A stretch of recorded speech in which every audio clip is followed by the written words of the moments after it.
काल रात्री ही बाई कुणाशी तरी फोनवर बोलत होती। मी खूप पाठीमागे लागले तिच्या। ही कुणाशी बोलतेय सांग? काय म्हणाली माहितीये? भावाशी बोलतेय। भाऊ? हो। अगं पण हिचं तर कोणी नाही म्हणाली ना ती काल? मला ना समीर तुझ्या काकांचं कळतच नाही बाबा कधी कधी।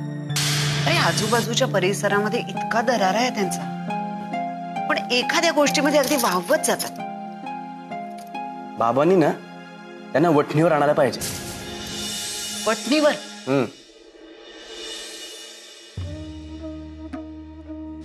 गाव संकटात आला की लोक माझ्याकडे धावून येतात, मला सल्ला विचारतात। एखाद्या प्रश्नाची उकल झाली नाही तर मी तिला विचारतो, शारदे अगं या प्रश्नाची कशी उकल करू? तेव्हा ती इथून आतून या प्रश्नाची उकल करते। खरंच?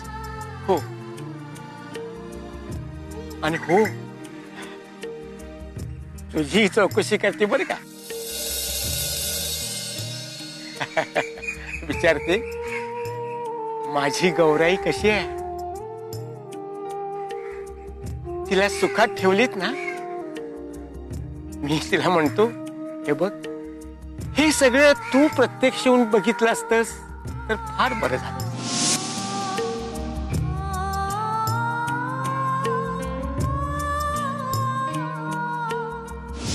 तुला माहितीये माझ्या अवतीभोवती माझे कसे मित्र होते ते? व्यसनी, कपटी, भांडखोर। अगं मी या सगळ्यांच्यात वावरलो पण भावलो नाही। माहित आहे बाबा मला। तुझी आई गेल्यानंतर शेती, संसार सारं सारं सांभाळलं मी, पण आईची माया मी तुला देऊ शकलो नाही पोरी। आईची माया देऊ शकलो नाही। हा, संस्कार मात्र निश्चित दिले पोरी, संस्कार मात्र निश्चित दिले।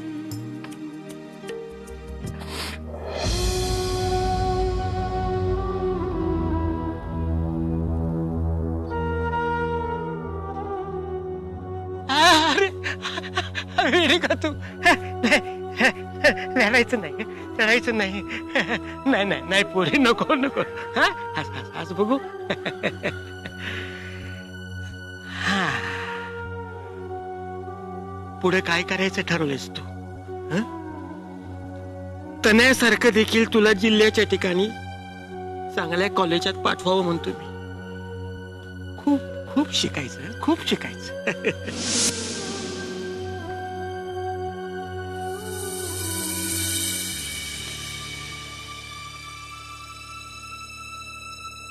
गौरी, झोप नाही येते का? नाही ग, बाबांची आठवण येते। तिथे येणारच ग, पण गौरी तुला आता लवकरात लवकर या सगळ्याची सवय करायला हवी। मी आहेच ग तुझ्या सोबत, पण हे असं किती दिवस चालणार? तुझी गैरसोय होत असेल तर उद्यापासून नाही राहिलीस तरी चालेल. अगं गैरसमज करून घेऊ नकोस. मला सांग, आता तुझे बाबा परत येणार आहेत का? नाही. नाही ना? मग हे सत्य तू स्वीकारायला हवंस. तू एकटीने राहायची आता सवय करायला हवीस. बस इतकंच मला सांगायचंय. तू कशी राहतेस ग एकटी? आश्चर्य वाटतं मला. विकास सोबत लग्न झालं आणि झाली या सगळ्याची सवय मला. विकास असताना तू एकटी? म्हणजे तो कामानिमित्त महिनोन महिने बाहेर असायचा आणि आमचंही तिथे कोणी ओळखीचं नव्हतं. मग काय, एकटीच. मला नसतं जमलं. सरळ माहेरी निघून आले असते मी. मी तरी दुसरं काय केलंय म्हणा. पण गौरी, बोल ना. गौरी, माझं इथे येण्यामागचं एकटेपणा हे एकमेव कारण नाहीये. मग ॲक्च्युली माझ्या लग्नाआधी माझं एका मुलावर प्रेम होतं. काय? हो. मग लग्न का नाही केलंस त्याच्याशी? करायचंच होतं ग, पण राहून गेलं. आणि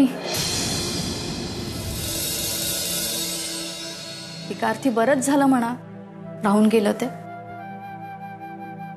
का?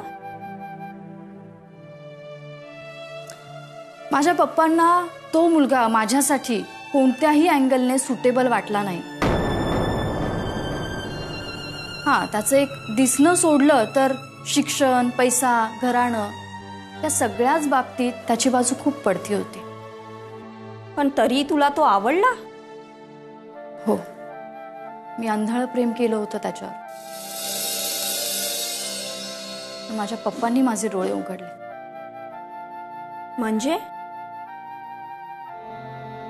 म्हणजे तो मुलगा फ्रॉड होता.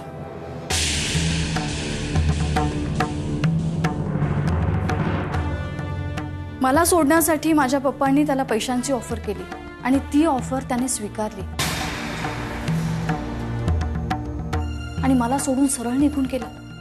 आजपर्यंत त्याचा पत्ता नाही. तो कुठे, काय. बरं झालं तुझं लग्न नाही झालं त्याच्याबरोबर. अगं त्याने तुला किती त्रास दिला असता. खरंच बरं झालं. अगं पण तू अमेरिकेहून येण्याचं कारण सांगत होतीस ना? हेच कारण आहे. काय? मला त्या मुलाचा शोध घ्यायचा आहे.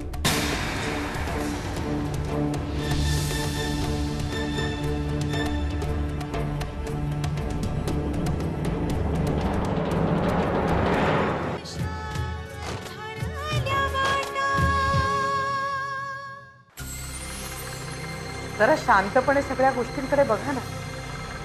तुमचं राजकारण जितकं महत्वाचं आहे ना, तितकंच आपलं घरही महत्वाचं आहे. घर सांभाळायला तू समर्थ आहेस. आपण एक काम करून टाकूया, विभागणी करूया. म्हणजे घराच्या बाबतीत, कुटुंबाच्या बाबतीत जे काही निर्णय असतील ते तू घ्यायचे. मी हस्तक्षेप करणार नाही.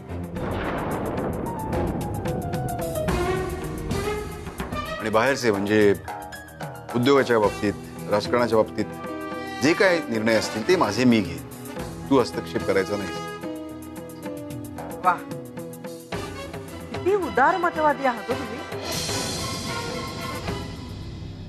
पुरुषांचं हे एक बरं असतं नाही, घराच्या बाबतीतली जबाबदारी ते अगदी सहजपणे झटकून टाकू शकतात. एक जबाबदारी घेतोय ना. प्लीज तुमचा पुरुषी अहंकार राहू दे. ज्या मुलीच्या बाबतीत आयुष्यभर तुम्ही निर्णय घेत आलात ती आता माझं ऐकेल. तिला गावाला राहू द्यायचं का इथे आणायचं? तिला अमेरिकेतच राहू द्यायचं का इथे बोलवायचं? हे बघ, मी तिला इकडे आणण्याचा प्रयत्न केला, पण काय पोरगी जाम हट्टी आहे. एवढं बोललं की संपलं सगळं. त्या विकासला न सांगता आली आहे ती. तो देखील किती भयंकर माणूस आहे. एक फोन सुद्धा केला नाही त्यांनी. त्याच्यात काय झालंय याविषयी त्यांनी तुमच्याशी बोलायला नको. होईल, सगळं सुरळीत होईल. कसं सुरळीत होईल? अहो तुम्ही तरी एकदा फोन करा त्याला. त्याला नाही, निदान त्यांच्या घरच्यांना. बघा, टाळी एका हाताने वाजत नाही. ए बाई, तू उगाच पॅनिक होऊ नको. कशी शांत राहू? तिने नवऱ्याकडे राहायला हवं होतं, ती माहेरी येऊन बसली. आणि ज्यांनी स्वतःच्या घरात असायला हवं होतं तो 3 महिने झाले आपल्याच घरापासून बाहेर आहे. बस,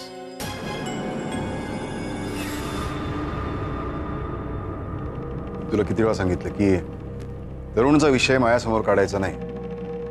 का? आपला मुलगा आहे तो. एका उद्योगपतीच्या मुलाला भिकेचे डोळे लागलेत.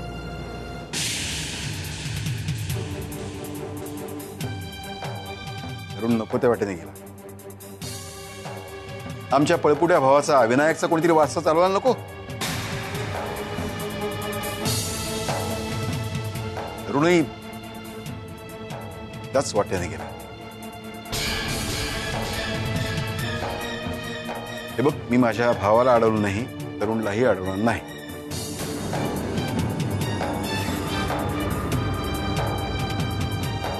तुम्ही तरुणची तुलना विनायक भाऊजींची करू नका.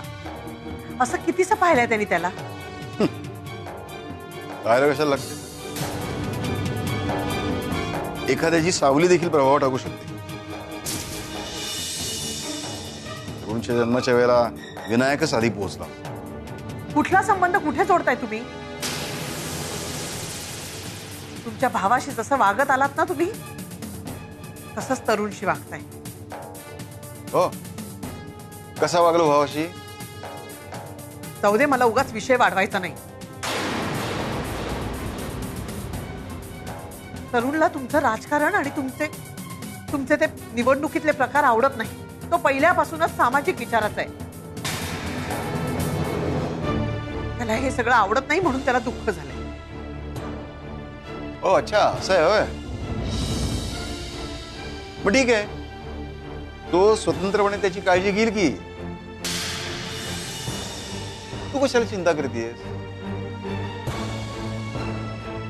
बर, एक काम करूया.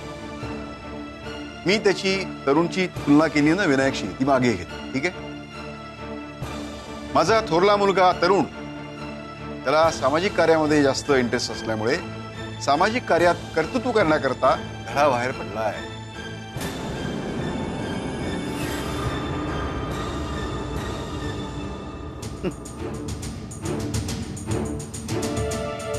हे बघ, माझ्या मुलीचं काय करायचं ते मी ठरवेन.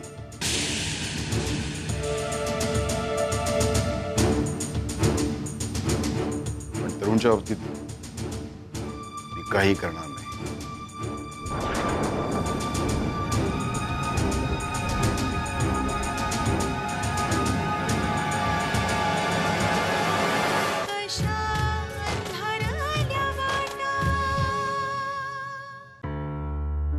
तुम्हाला वाटेल मी काय विचारतोय म्हणून, पण नातेसंबंध येतो आपले, त्यामुळे काळजी वाटते. कसं आहे, आपल्या सगळ्या समस्या एकमेकाला माहिती असायला पाहिजे. आपण एकमेकाला धरून चाललं पाहिजे म्हणून विचारतोय. ही समज विचारा ना, निसंकोच विचारा. तुम्ही काही विचारलं तरी मला राग येणार नाही. नाही, अनंतरावांचं कर्ज फेडण्यासाठी तात्या जमीन विकतायत असं ऐकायला मिळाले. गावात तशी चर्चा पण सुरू आहे. कधीतरी कानावर पडतं काय बाय, लोक विचारतात. मग माझा तर फार कोंडमारा होतो ह्या गोष्टींमुळे. अहो, लोकांना वाटतं हे समजा मला माहिती आहे म्हणून, आणि मला ते यातले काय बी माहित नसते.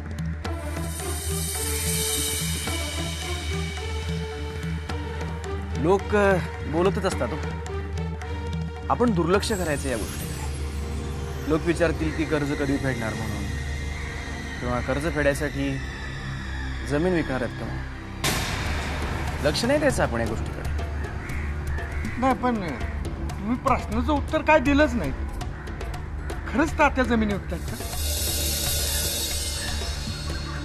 काय आहे ना, तात्यांचे निर्णय फक्त एकाच व्यक्तीला माहीत असतात, आणि ती व्यक्ती म्हणजे स्वतः तात्या.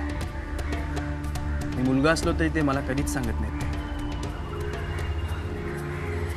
पण एक गोष्ट माझ्या लक्षात येत नाहीये की तुम्हाला काय चिंता वाटते. अहो, कसं आहे, आपण लोकांच्या जमिनी मागतोय हे नवीन प्रोजेक्टसाठी. हा, आपण लोकांच्या जमिनी घ्यायच्या आणि आपली जमीन मात्र विकायची. लोकांचा कसा विश्वास बसणार हो या गोष्टीवर?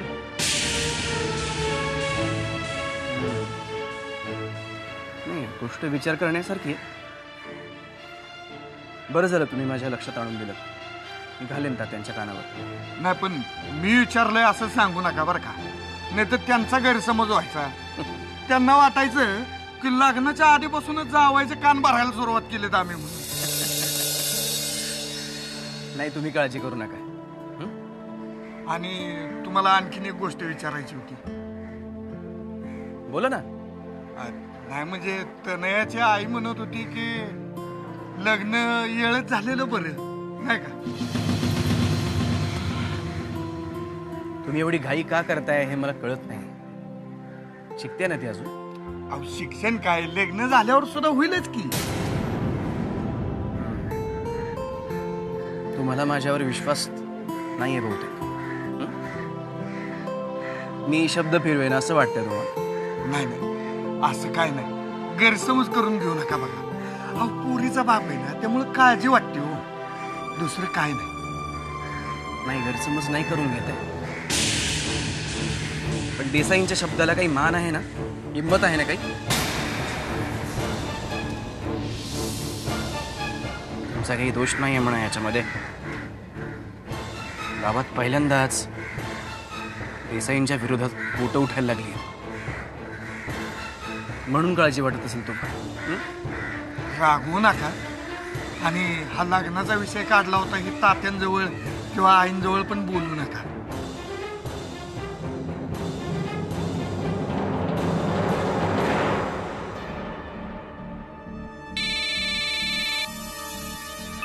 हॅलो. हा, मी बोलते. हा, ते कळलं. पुढं बोल. अहो, तुमच्या त्या साहेबाची लेक लयच आगाऊ आहे की. का? तिने काय केलं का? अहो, माझा फोन कसा पाहिला काही कळना, पण त्या दोघी बोलताना ऐकलं मी. मी ज्या नंबरवर फोन करते तो तुमचा हाय हे कळलंय तिला. तुम्हा बायकांना अक्कलच नसते. आता ती एवढी आगाऊ असेल हे काय मला ठाव आहे वय? थांब, मला जरा विचार करू दे. एक काम करू का, त्या आसावरीशी गल्लीत भांडणच करते.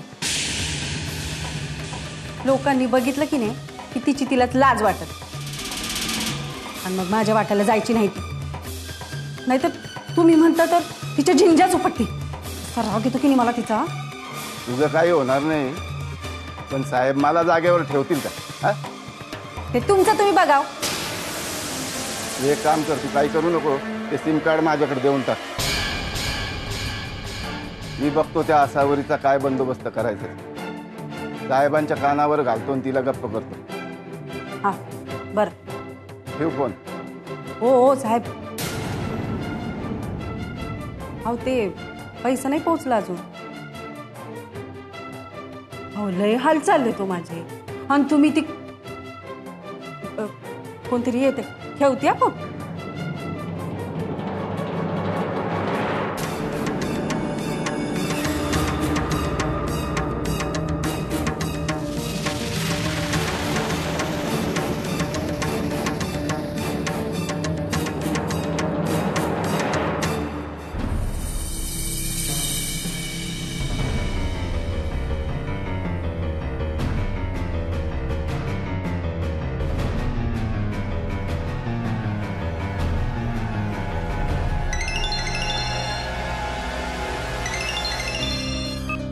हॅलो.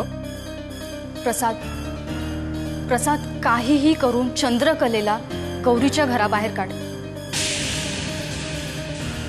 नाहीतर ती तिच्या जीवावर उठेल. आता काय केलं तिने?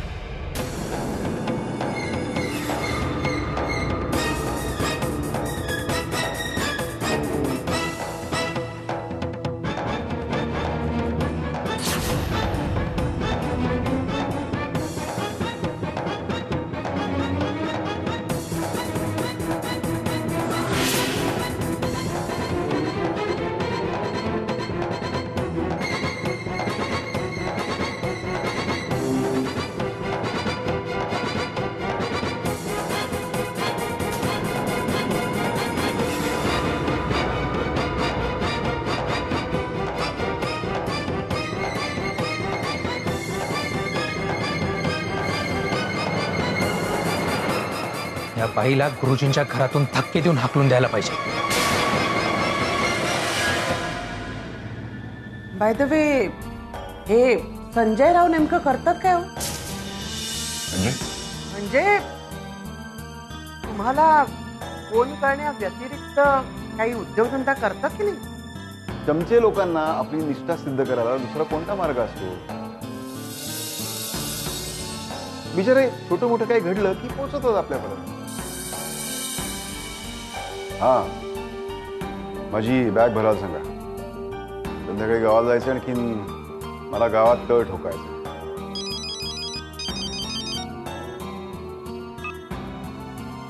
विश्वास, मी येतोय.